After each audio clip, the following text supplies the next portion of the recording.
Another issue that I want to mention that 2 days ago we had a talk by Admiral Eric McBaden, in which he strenuously disagreed with the speaker previously, which is Robert Kagan. And I was a little puzzled as to why there was such a strong disagreement.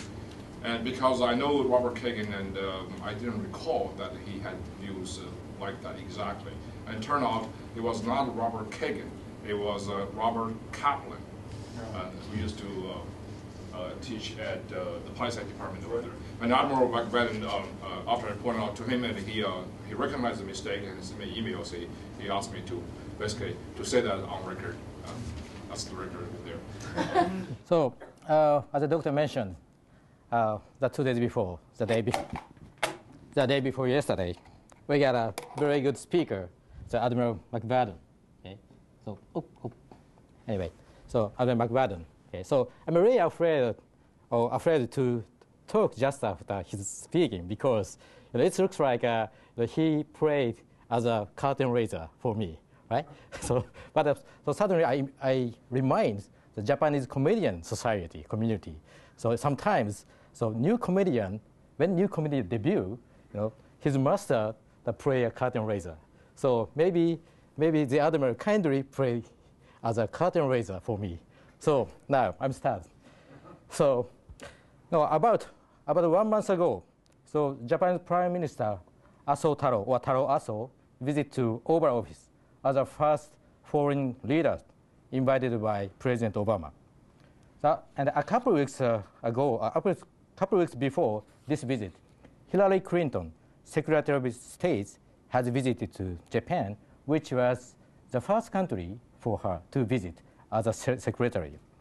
So President Obama sent very strong message that the new administration thinks that U.S.-Japan alliance is still very significant. Of course, diplomacy is not simple as simple as who gets the first visit. So it is possible that this was more for show than because of their strong belief in the importance of U.S.-Japan relations. So even so, Japanese specialists about U.S.-Japan relations, especially politicians and senior government officials, sighed with relief and were reassured by this message because they have uncomfortable experience and memory under former Democrats administration, that was Clinton administration. Okay, so because of time limitation, I don't touch the detail about that, but in the single word, that is so-called Japan passing practice. Okay, so which U.S. did not consider Japanese position on decision-making process of diplomatic or economic policy. So for example, one time, so President Clinton visited Asian countries without any single short stop to Japan. So that is Japan passing. Okay, so Japan specialists of U.S.-Japan relations worry about the second Japan passing. So to understand this, so the national security environment in Japan is necessary. That's why I selected this topic for my talking today. So of course, I think U.S.-Japan relation as ally is important for United States as well. Okay, but to Japan, the alliance is very critical and vital. Okay, to the United States, it is just critical. Okay? So I don't touch that today. If you are interested in it, I will open a new course, National Security Policy of Japan, in the next academic year. So please take it. Okay? Just advertisement, PR. So anyway, I have to back one, right? Okay. Previous one. Oh, I have trouble about the computer.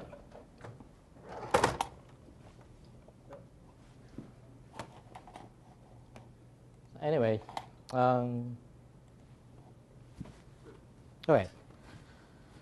So when we analyze national security environment, basically we need to do that by two different approaches. The first one is static or inherent factors.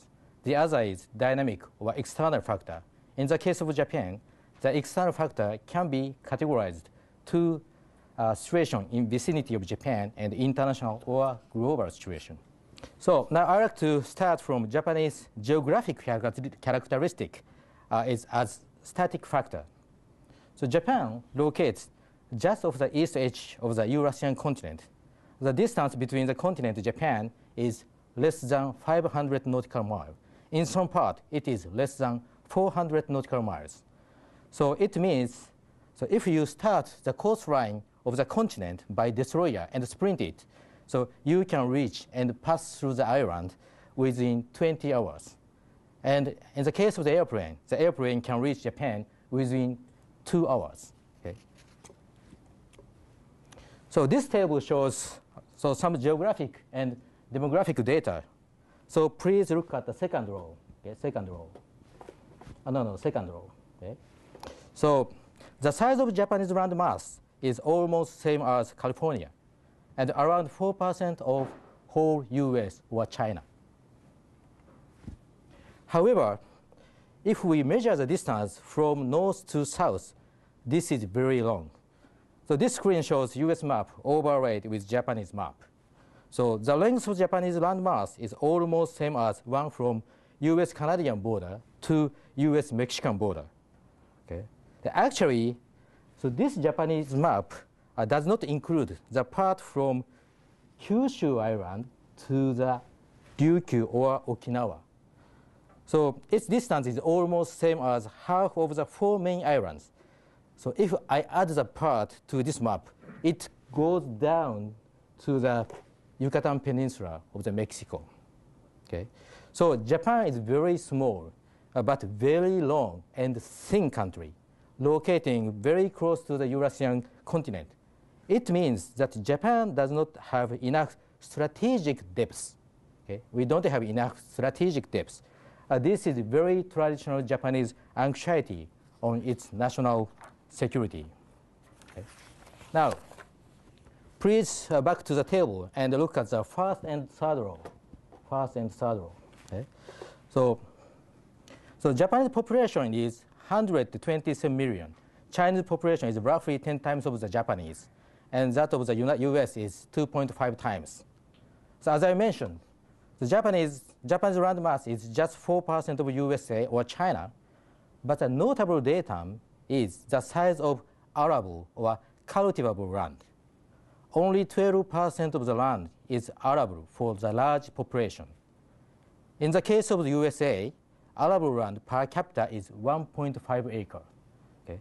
The China has around 0.3 acre per capita, while Japan has only 0.08 acre. Okay? This is one of the reasons that Japanese self-sufficient ratio for the food is very low. So right now, the ratio is now 39% on the calorie basis. So Japan is heavily depending on other countries to feed its people. So Japan also relies on other countries for natural resource because it can produce little natural resource, almost nothing. So symbolic one is petroleum and natural gas.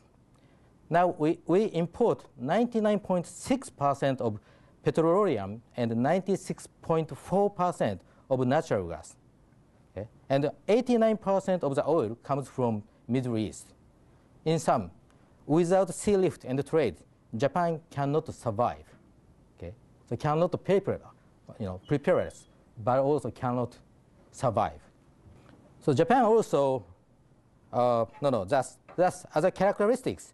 Japan has two inherent vulnerabilities. One is lack of strategic depth. So other one is overseas dependency. So I'd like to step into the external factor. The first one is international situation beyond our region. So there is a lot of problem all over the world. So I don't like to list and explain them, but a kind of worldview can provide us with a good big picture of Japanese national security environment in the context of international situation. You have heard the name of this arc before. It is named the arc of instability. Okay? So within the arc, there is a lot of security concern, like activity of international terrorist organization, piracy, rivalry among countries, and insurgency. Okay? that reflects the reality of the unstable international situation. So I mentioned that Japan heavily relies on other countries for its natural resource and food. Bad news for Japan is that one of the key lines of communication sustaining Japan is overlap this arc. Okay? So how to ensure this sea line of communication is a big concern of Japan. So this is quite busy slide of area surrounding Japan. So talking about global level, generally people concerned about new type threat like terrorism, proliferation of WMD or piracy. Okay? However, when we look over this region, so we could bring back to very traditional international system. Okay? There are many seeds of the traditional type conflict. So Japan has 3 territorial disputes with its neighbors. So one is Northern Ireland. Okay? So Japan claims the sovereignty of the island, so which was occupied, which has been occupied since just after World War II. Okay? So second is Takeshima Island. Okay? So the Korean names it to Tokto. Okay? So it has been ruled by South Korea since 1952. And the last one is Senkaku Island. This island. Okay? So which is currently controlled by Japan. So China and Taiwan claim it, and the Chinese call the island Yu Diadao. Okay? Actually, as a Japanese government employee, so I cannot say Senkaku Island issue is territorial dispute because my government does not define this as territorial dispute. However, in this forum, as a USNA faculty, I introduced this issue as a territorial dispute from neutral point or neutral position. So anyway, so additionally, on Southeast China Sea, okay, so China and some Asian countries have territorial dispute over Parseval Island and the Spratly Islands. Okay. And also, Japan and China have other dispute, so over the boundary of Exclusive Economic Zone, or EEZ, of East China Sea. So while China argues the boundary should be just west of Ryukyu Islands or Okinawa Islands, so Japan insists it should be middle line like this. Okay? So those are kind of traditional seeds of conflict. Okay? So likewise, we have problem concerning WMD of North Korea. So right now, it's a very hot issue. Okay? And you know very much about this issue of the North Korea. But Japan has also the issue of Japanese people abducted by North Korea. So it makes things more complicated. There is also Taiwan threat issue. Okay? So, you know, China officially does not abandon the military option to liberate Taiwan. Okay? As long as Taiwan identified itself as a part of China, so it is okay. So, but once Taiwanese try to get independence, so there is some possibility for China to apply its military option. So the conflict may influence Japan because the area is so close to us. So because of this complicated situation, there is a lot of military activity by the actors, so China, Korea, Russia. And of course, conversely, so these countries think there is a lot of military activities by Japan and the US. So unfortunately, so because of the diversity in the nation and the religion and the views of security situation and the threats and the political system, so far there is no regional security organization to be capable to deal with a complicated situation. Of course, some particular issue is dealt by the multilateral diplomatic scheme, like six-party talks. But generally, so the countries are still living under a very primitive international system. So here a summary of security environment we face, or Japan face. So the first one stems from the vulnerability, as I mentioned. So talking about second one. So while the Japanese thinks the probability of a full-scale invasion are almost zero, we don't think there is big possibility of the full-scale invasion. But maybe such a kind of territorial security issues, like a territorial dispute, or new threat or challenge exists in this region.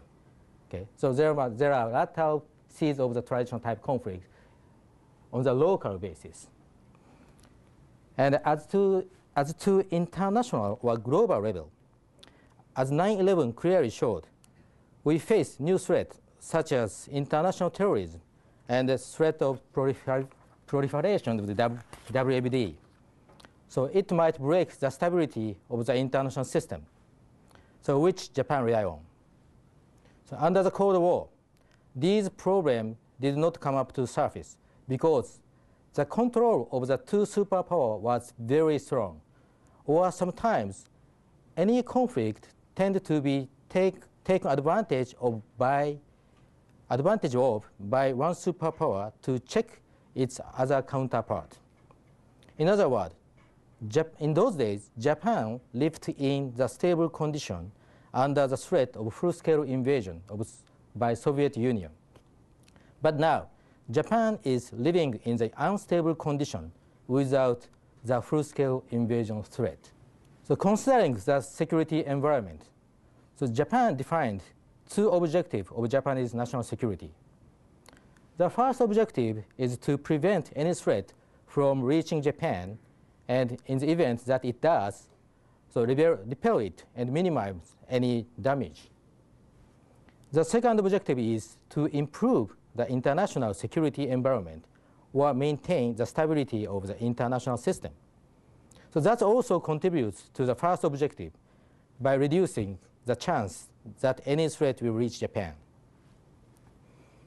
So in order to achieve these two goals, we take three approaches. The first, Japanese own effort. The second one is to maximize the effect of the Japan-US security arrangement. So US presence can deter the regional conflict, while Japan provides infrastructure to the US presence.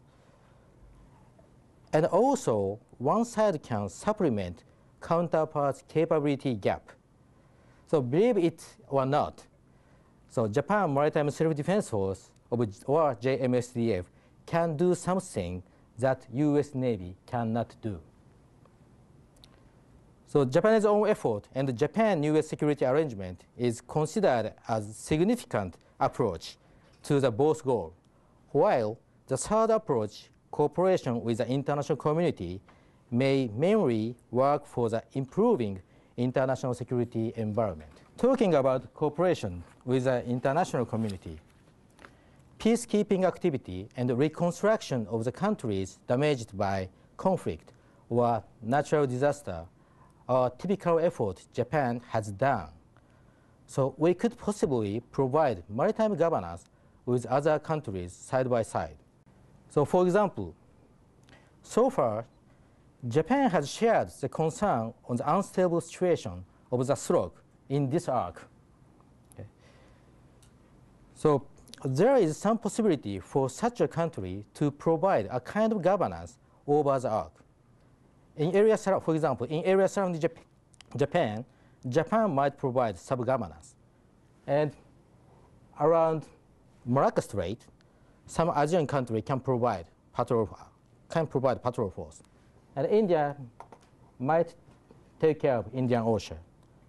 And US and EU can provide or deal with the Red Sea to the Arabian Sea. That is some possibility. So right now, I'm not sure whether or not we can count China. Okay. So these goals and approaches are very reasonable, but it is not so simple or easy for Japan to translate these goals and approaches to concrete action or policy in reality. There are two major challenges for that. The first one is redefinition of Japan-US security arrangement. The second is how should Japan use what kind of capability to achieve the goal for its national security or on the international stage. So these challenges are stemming from the gap between the constitutional or legal constraint and the US or other countries' expectation for Japan, and also gap between the constitutional or legal constraint and ideal option for using military or Japan's self-defense force. So for example, just 2 weeks ago, Japanese government ordered JMSDF to dispatch 2 destroyers to deal with Somali pirates.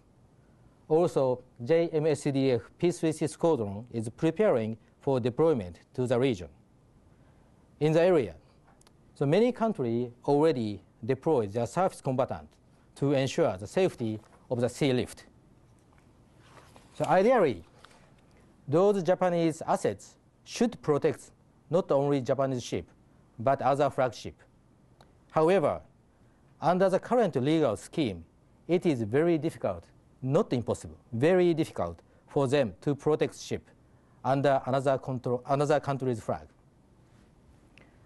The reason is that because our constitution strictly prohibits use of force or threat to settle international conflict, the Japanese legal system has assumed that Japan's Self-Defense Force, or JSDF, protects things under Japanese authority. So here is a kind of gap between ideal option or expectation for Japan and legal constraint. So I need to explain more complicated issue to avoid your misunderstanding. Actually, this legal constraint is not constitutional constraint. So considering constitutional constraint, the legal system about self-defense force has been more strictly designed than constitutional constraint itself. Therefore, if new law is enacted, it enables SDF to protect other countries' ship. As well, there is typical misunderstanding about the constraints. That is, that JMSDF ship cannot defend US naval ship. Actually, under peacetime, to some extent, that is true. But under wartime, JMSDF ship can defend US Navy that is operating to defend Japan. Also, even under peacetime, if there is some condition to meet with our constraint, still we can provide some protection to the US assets. Okay? So it's kind of very complicated. So how to fill the gap? So one simple solution is that Japan comes to be so-called normal country without such a constraint. In predictable future, it is not practical. Therefore, we are pursuing a kind of realistic approach. That is continuous redefinition of the Japan-US security arrangement. So without question, the basis of the Japan-US alliance is the Japan-US Security Treaty. The purpose of the treaty is the maintenance of security of Japan and international peace and security in the Far East. However, it was concluded under the Cold War. Therefore, the assumed role and mission of both parties was to deal with or deter a kind of full-scale invasion by Soviet Union. However, the redefinition of the alliance has been necessary since the end of the Cold War. So one remarkable turning point for the alliance is the Japan-US Joint Declaration on Security in 1996. So in the declaration, we reaffirmed the significance of the alliance for maintenance, peace, and stability in the ASEAN-Pacific region. And both sides agreed with the common strategic objectives in the region and global-wide. So these objectives are continuously reviewed to meet with the current situation. And once the objectives are identified, in turn, basic concept of road mission and capability will be clarified. Okay.